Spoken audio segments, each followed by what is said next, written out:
Nick Bosa still holding out, and the latest is from Ian Rappaport, and he believes Nick Bosa might not play on Sunday. Take a listen. This is our starting point today. Which is Nick Bosa. And really, it's kind of the same as it's been, which is Nick Bosa's not there. Teammates are in meetings preparing for the first practice of the week, the Wednesday practice. Generally, that is a sign if you participate in the Wednesday practice, you got a chance to play on Sunday. Nick Bosa, not only not in the building, now he's not the only player seeking a new contract not participating. Brian Burns in a similar situation, probably not going to participate today for the Panthers, but Bosa's been holding out. He hasn't been there at all, and it seems far-fetched to me to say he'll play week one, even if they get a deal done, which I haven't heard that that's coming anyway, and these deals are so hard to do because Bosa obviously wants to beat Aaron Donald. There's different ways, as we talked about yesterday, to figure out where Aaron Donald fits in. He is extremely principled. His agent, Brian Arolt, is extremely principled. I have not sensed movement on this one at all, guys. Oh, boy. No movement at all. Now, the one thing I heard a couple weeks ago is that they really haven't talked a lot. That the talks have only picked up pretty recently. And I mean, that makes sense. One number's one number, another number's another number, and they say, you know what? Let's let's revisit in a couple weeks. You get the sense that maybe there's urgency. Maybe the 49ers, a little bit of, well, you know what? We always stand firm, and we always end up getting most of what we want.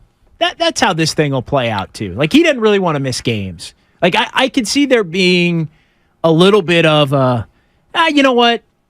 He'll come back to the table. Like, we'll stay at our number. Maybe we got to come up a little bit, but he'll come back to the table. He's all in on the team and the goal and wanting to win this Super Bowl above everything. He'll give a little bit. Nope.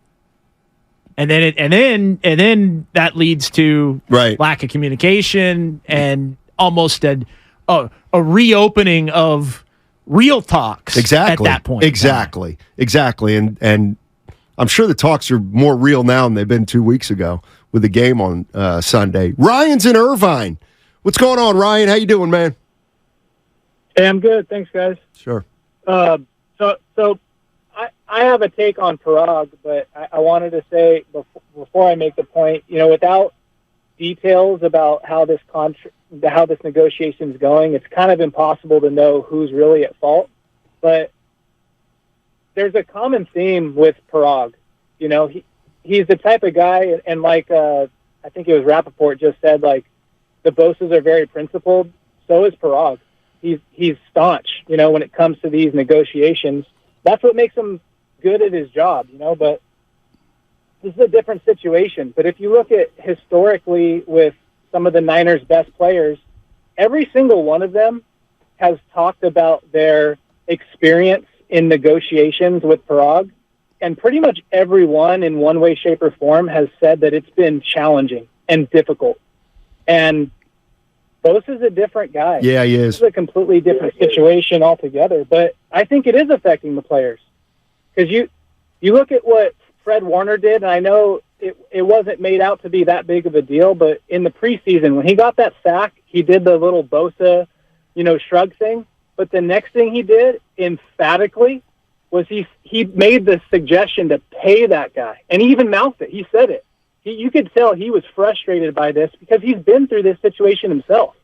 So I think Parag is getting on the nerves of a lot of the guys that are in that locker room because they agree. Let's win a Super Bowl. But to do that, they need Nick.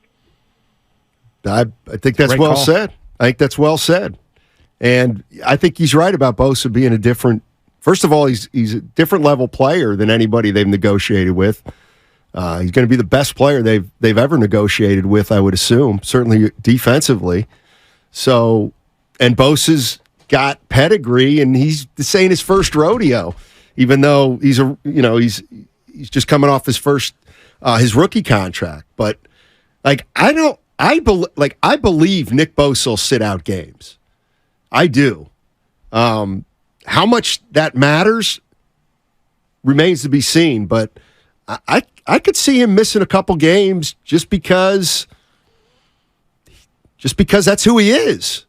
He's not going to get talked into something that he doesn't want to do or a contract he doesn't want to sign. Yeah, I find it hard to believe that the 49ers would have gone into this not believing that Bosa would take it to this point, but maybe they did. Like, maybe they actually did. And I think the caller brought up an excellent point with respect to you've got some players like a Fred Warner who's gone through it and has been to the Super Bowl and lost the championship games that he has. And he's thinking, well, if we're all in, get him here. Like, this dude is the best in the game, just won the Defensive Player of the Year. Get him in here, pay him. You also could have others that are thinking, well, wait a minute, he's putting himself above the common goal. Right. And so that can create a little bit of a subtle divide that can take away from what this team's trying to accomplish. See, and you said something that I agree with, and the caller said, is that Bosa's different. So the 49ers have a reputation of being tough negotiators, maybe a little stingy even. But to me, Bosa is their suit. Like, he's Steph Curry. And even Steph Curry is different than Clay and Draymond Green. So because Nick Bosa's Nick Bosa, do you bend the rules a little and maybe go outside your comfort level if you're the 49ers? The answer is yes. To me, that is a simple yes. The Niners, though, it sounds like, from what has been reported, not a lot of specifics, but it sounds like the 49ers are already out of their comfort zone. And so I could see where that's the divide here, or the impasse, is the 49ers are, let's just say, hey, we're cool with 110. Bosa's like, 140. Niners are like, okay, we'll do 120. Bosa's like, nope. So I again, without getting into specifics, and maybe it comes out, Bosa 115. Right. And you know what? If that 115 guaranteed, and if it winds up being that, I'm going to be on the radio and say, you know what? The Niners, what did it cost them, a game or whatever? But if they get Bosa for 110, 115 guaranteed, then I think they won the deal. Yeah. Jeff's in Sonora. Hey, Jeff, how you doing, man? I'm doing good, guys. How about you? Doing well. I'm glad you finally touched on the point about Steph Curry when comparing Bosa, because at the end of the day, you're talking about potentially one of the best defenders to ever play the game if he continues. Yep. So how can anybody not have him high in their top 5 when he retires? And how can you look at that and say, we need to try and get a deal? That's see to me, and I've been a lifelong 49ers fan since I was a little kid, and I'm telling you right now, this kind of gamesmanship crap is going to cost the fans and the team, because the team knows Bosa's 180% in for winning games and destroying whoever he faces. Why would you play games with that? Just pay the bill. I mean, that's a point of view. That's where I'm at on it. That's where I'm at on it, by the way. I know I'm kind of going through everybody's different scenario of it, but I've been staunch. Like, you got to pay the dude. It's different. Like, this is different. He should get the highest guarantee ever. He should get the highest non-quarterback contract ever. He should get the highest average annual value. Like that, to me, all of those things. Now, to what level? Right. Maybe that's where there's a little bit of an impasse, but to me, it just keeps coming back to, like, at what point does anybody say, and I know there are 49er fans out there that are thinking this, right? What's too much? At what point is it really too much? And even if it is too much, at what point is it you just have to put all your chips in on this season and figure out the rest of it when you have to figure out the rest of it? Because you're probably not having everybody. You're probably not going to have Debo and Kittle and Warner and McCaffrey and Warner. You're not going to have all these guys forever. No, you're not. Mooney Ward. And we, we talked about, it's easy to say pay Nick Bosa, but what if paying Nick Bosa, would you pay Nick Bosa if it costs you Kittle and Juszczyk down the road? I would. Yeah, I would too. Now, if we're talking about Ayuk, that might be a different story because he's young, and I don't want to lose Ayuk or Bosa because they're both entering their prime. See, that's the thing about Bosa, too, is Donald got paid late in his career, relatively. He got paid for what he did. So I get the people who say, well, shouldn't make more than Darnold. Darnold's been the best player, but Bosa's going to be one of the best defensive players in the league for the next 4 years. You would think. So, I mean, where are you on the Nick Bosa situation, 49er fans? And it's not like Nick Bosa's 25. Right. Nick Bosa's not 30. He's not even 28. He can be 26 in, I think, October. Right.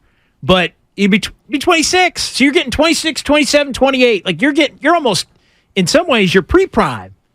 Maybe. Right. Yeah. Maybe not in the NFL, especially at that position, wear and tear. I know the injury history is something that does pop up as a detractor, but I mean, it like if you're not paying him, who are you going to pay? Well, exactly. Who do you pay? And if you lose him, where do you get your next defensive end? And by the way, that now looks like a weak point on the 49ers team. Right. Because they're pass rushers. Right. I mean, he's the best. Beyond that, there's a lot I don't know. 925, sign Bosa, he's a generational player. Correct. It's funny. And this is, I was talking about this yesterday. There's something that just doesn't add up when, in this kind of situation, Nick Bosa is a great player. We know he's a great player. But in order to argue that he shouldn't make 35, then we start saying, well, he got hurt 1 year. He didn't have a sack in the playoffs. And then you start kind of denigrating your own player. You think the Niners are doing that? No, I don't think they are. I don't think they're doing that. No, I mean, I don't think so. I mean, I wouldn't think so. You're just saying that's the natural kind of tone of a negotiation. Exactly. Yeah. Like, I don't think they would say that. But I do think that maybe if they did, that's the kind of thing that would insult a guy to the point where maybe it gets personal and acrimonious. Like, that's the one thing. We don't know if this is acrimonious. It could be. It could be already, and we just haven't heard about it.